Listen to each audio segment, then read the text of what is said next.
WordPress মেটাবক্স টিউটোরিয়ালের দ্বিতীয় পর্বে আপনাদেরকে স্বাগতম। তো গত পর্বে আমরা যেটুকু দেখেছিলাম আসলে আমরা আমাদের ফাংশনে কিছু লিখলে আমরা এখানে প্রিন্ট করাতে পারি। গত পর্বে আমরা এটুকু করেছিলাম, স্যাম্পল করছিলাম, ডিলিট করে দিলাম। তো আমরা এখন আজকে এখানে HTML কোড লিখব। আমি p ট্যাগের মধ্যে লেভেল নিয়ে নিই,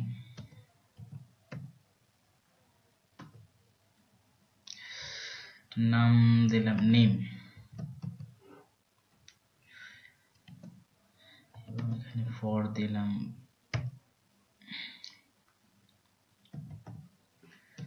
আমার নেম।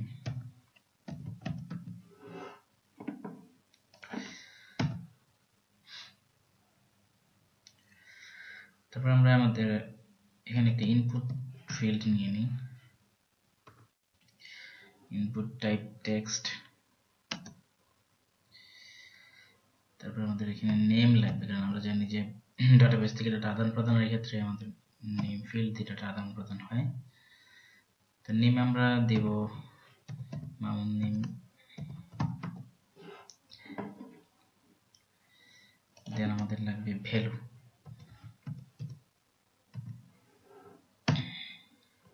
আমরা এই ফিল্ডটা আপাতত ব্ল্যাঙ্ক রাখলাম, পরবর্তীতে আমরা এখানে কাজ করব। তো আমরা দেখি যে আমাদের কি চেঞ্জ আসলো। আমরা দেখলাম যে আমাদের এখানে একটা ইনপুট বক্স চলে আসছে, এটা নেম।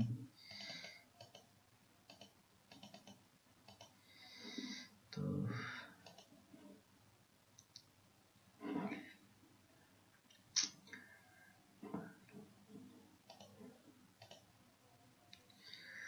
আমরা যদি এটা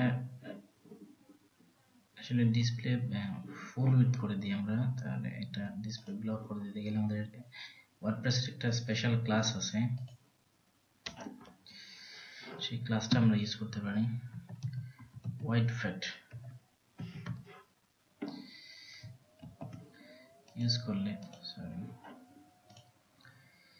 করলে আমরা দেখতে পাবো যে আমাদের এটা ফুল উইডথ জুড়ে অবস্থান করছে। তারপরে আমরা আরেকটা প্যারাগ্রাফ ট্যাগ নিই, প্যারাগ্রাফ ট্যাগে আমরা একটা লেভেল নিই, আরেকটা লেভেলে আমরা যদি অ্যাড্রেস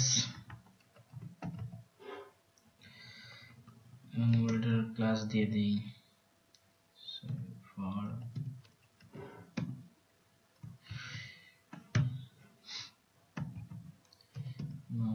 অ্যাড্রেস, এবং আমরা এখানে একটা টেক্সট এরিয়া নিব,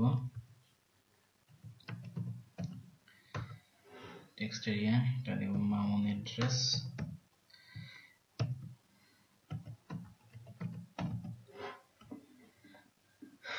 এবং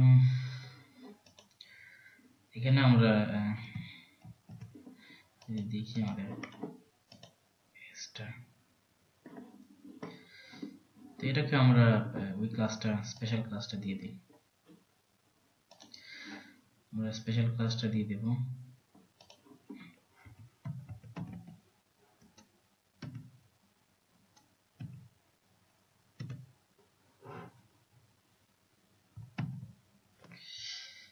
ওয়াইডফ্যাট দিয়ে দিলাম, এরপরে আমাদের এবার দেখতে পাবো যে আমরা এটা খুব সুন্দরভাবে পুরোটা জায়গায় চলে আসছে। তারপর এবার আমাদের যে কাজটা হচ্ছে যে আমরা এখানে ডাটা ইনপুট করলে আমাদের এটা সেভ হবে হচ্ছে কিনা সেটা সেভ করতে হবে। তো আমরা এখন শুধুমাত্র ইনপুট নিয়ে আসলাম, আমরা কোনো কাজ করে নিই আসলে। তো তার জন্য আমাদের যেটা করতে হবে যে আমাদের এই ফাংশন কলব্যাক ফাংশনের নিচেই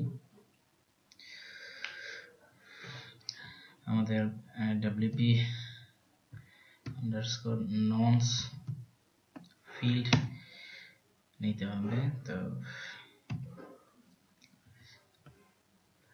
এখানে আমাদের বেজ নেম, যেহেতু আমরা প্লাগইন ইউজ করছি, বেজ নেম ফাইল এবং কমা, দেন আমাদের এখানে একটা নিতে হবে যে আমরা নাম দিই মামুন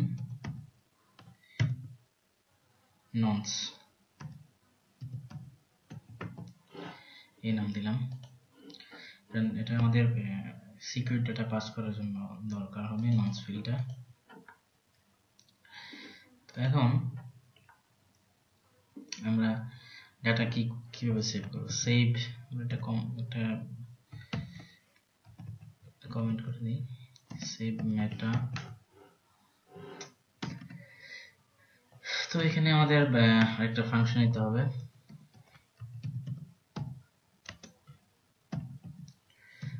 মামুন মেটা সেভ।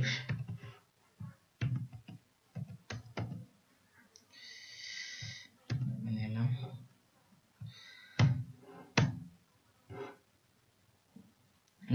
একইভাবে এটা আমাদের অ্যাডিকশন করতে হবে। এটা আমাদের যে বুকে একটা সেটা হলো সেভ পোস্ট, সেভ পোস্ট আমাদের ফাংশন নেম,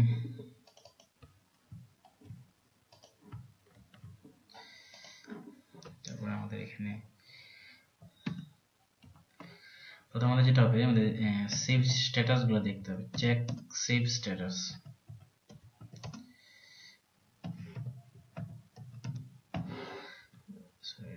কমার মধ্যে রাখতে হবে,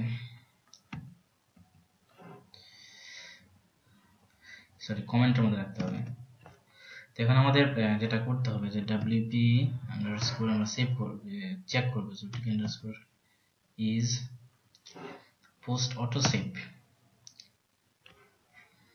এখানে আমাদের এখানে ডাটা পোস্ট হবে যে পোস্ট আইডি ধরে,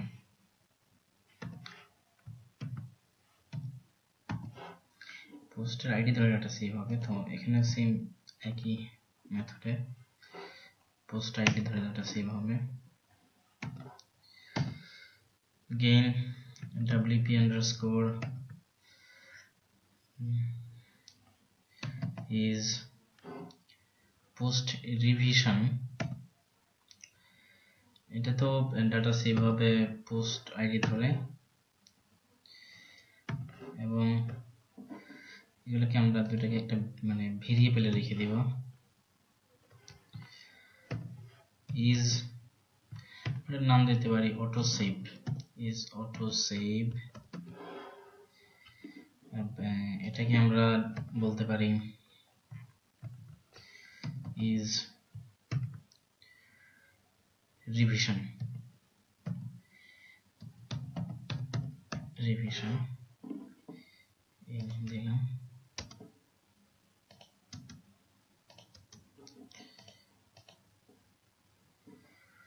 তো তারপরে আমরা আমাদের এখন যেটা হবে যে আমরা এটাতে প্রথমে আসলে এটা আমাদের চেক করতে হবে। তো সেজন্য if is set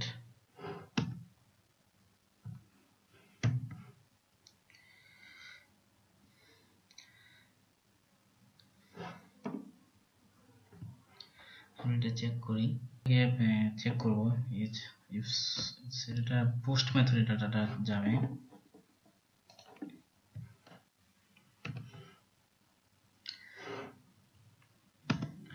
global variable ডাটাটা যাবে, তার ব্র্যাকেট আমাদের এখানে আমাদের নন্স যে নামটা দিয়েছি আমাদের এখন সেই নামটা দরকার, ভি। তারপর আমাদের দিয়ে আমরা এবার wp স্কোর ভেরিফাই নন্স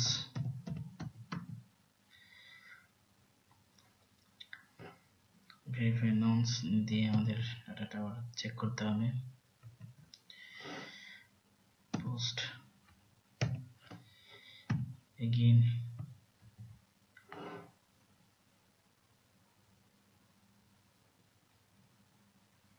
তারপর আমাদের যেটা করতে হবে যে আমাদের বেস নেম, এখানে আমাদের ফাইল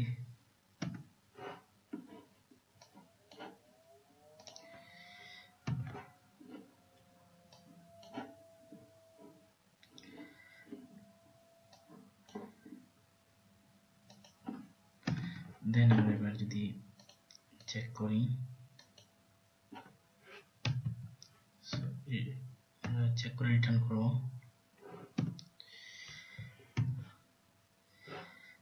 আমরা এটাকে একটা ভেরিয়েবলে রেখে দিই কাজের সুবিধার্থে। is valid nonce, নন্সটা চেক করলাম, সেটা যদি ভ্যালিড হয় তাহলে দুইটা শর্ত পূরণ করলে, এই শর্ত এবং এই শর্ত পূরণ করলে এটা নট হলে আমরা দেখি যে dollar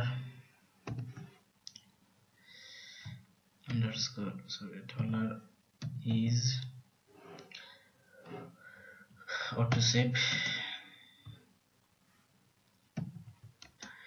and dollar is revision, sorry, even not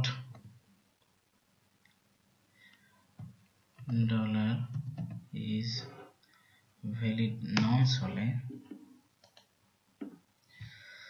তাহলে আমরা এটাকে রিটার্ন করে দেব,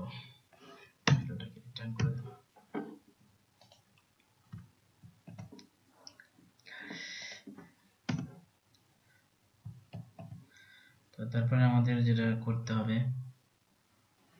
একটা কাজ আমি এখানে অফলাইনে করে আসলাম যেটা সময় স্বল্পতার জন্য, যে আমরা এখানে check for input and sanitize save করার জন্য data is set dollar post, আমরা এখানে যে ফিল্ডে যে নামটা দিয়েছি আমরা যে মামুন নেম এটা, এবং এখানে পোস্ট আইডি ধরে এটা হলে স্যানিটাইজ করবে আন্ডার ডলার পোস্ট মেথডে মামুন নেম। তারপরে আমাদের এটা দরকার এখানে এখানে পোস্ট থাকতে হবে, কারণ আমাদের এখানে পোস্ট অবজেক্ট মেথডে ডাটা আদান প্রদান হচ্ছে। তারপর এবার আমাদের ভ্যালুতে যেটা দরকার,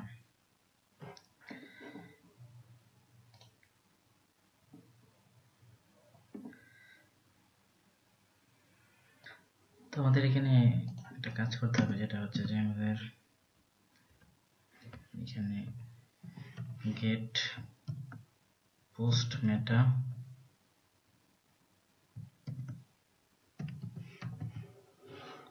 যেটা আমাদের sorry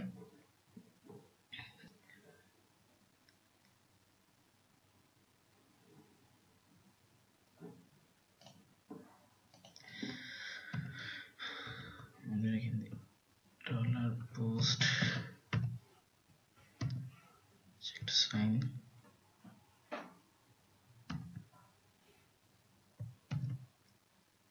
ID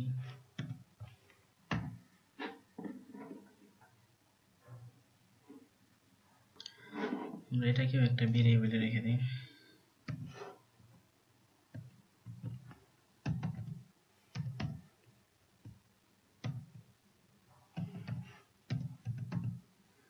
stored data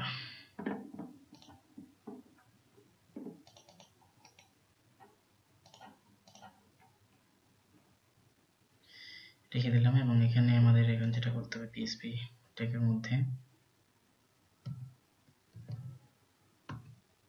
sorry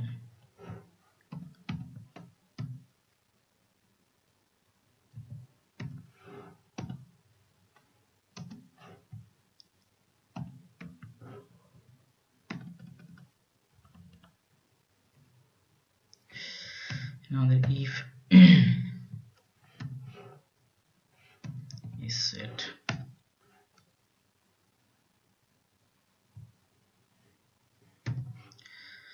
এখানে যদি আমাদের এই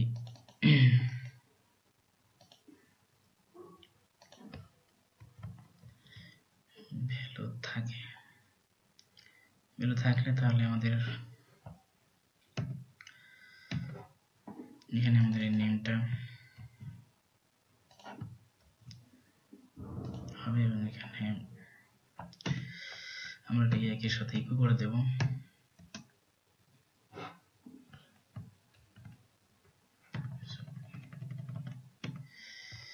ডলার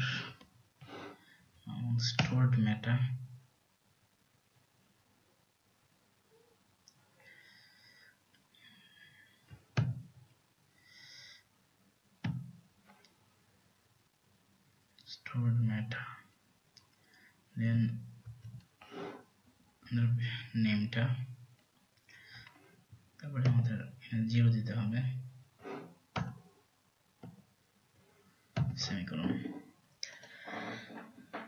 দিয়ে আমরা যদি দেখি যে আমাদের একটা ডাটা সেভ হয় কিনা তাহলে আমরা বুঝতে পারবো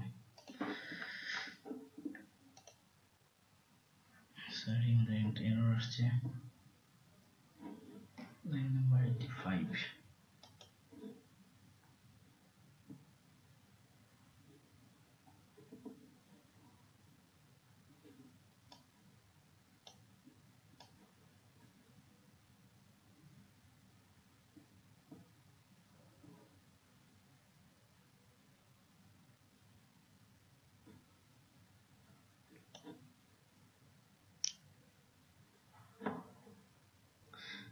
সরি আমাদের এখানে মিস্টেকটা হচ্ছে আমাদের এখানে ইফ হবে না আমরা সেভ করলাম রিফ্রেশ করলাম দেখি আমরা যদি টাইটেল ডেসক্রিপশন আমরা শুধু নেমটা করেছি আমরা নেমটা পর্যন্ত চেক করে দেখি দিয়ে যদি আমি এখন পাবলিশ করি টাইটেল সেভ হয়েছে ডেসক্রিপশন সেভ হয়েছে এবং আমাদের নেমটাও কিন্তু সেভ হয়েছে অর্থাৎ আমাদের এখানে ডাটা সেভ হচ্ছে আমাদের অ্যাড্রেসে হবে না আমাদের অ্যাড্রেসে আমাদের একটু কাজ করতে হবে যেটা হচ্ছে যে আমাদের একই রকম ভাবে আমরা যদি এটাকে চেক করি সেভ করি এখানে জাস্ট যেটা আমরা অ্যাড্রেস দিয়েছি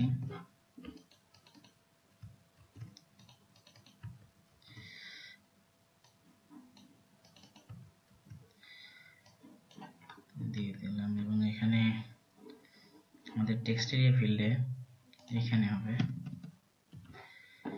এখানে আমরা সেম ভাবে প্রথমে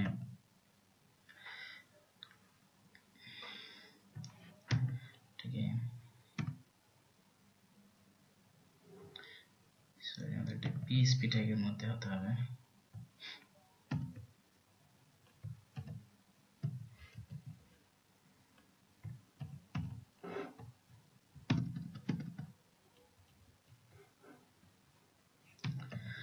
if is set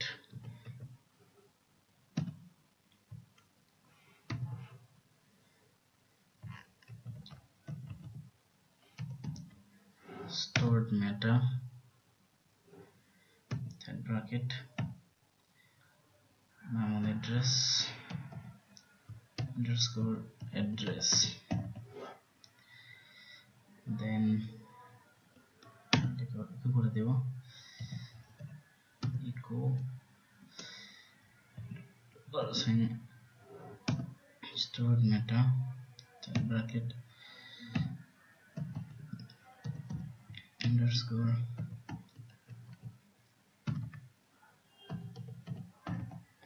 address 0 comma sorry semicolon দিয়ে সেভ করলাম। এবার আমরা এটা মামুন থাকলো, এটা অ্যাড্রেস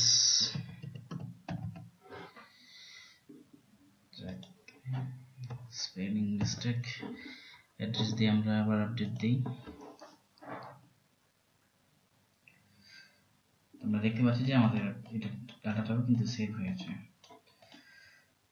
তো আশা করি বুঝতে পেরেছেন যে কিভাবে মেটাবক্স ডাটা সেভ করতে হয়।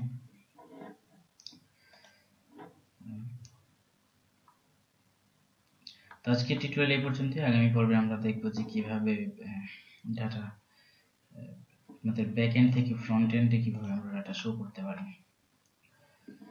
তো আজকে টিউটোরিয়াল দেখার জন্য সবাইকে ধন্যবাদ।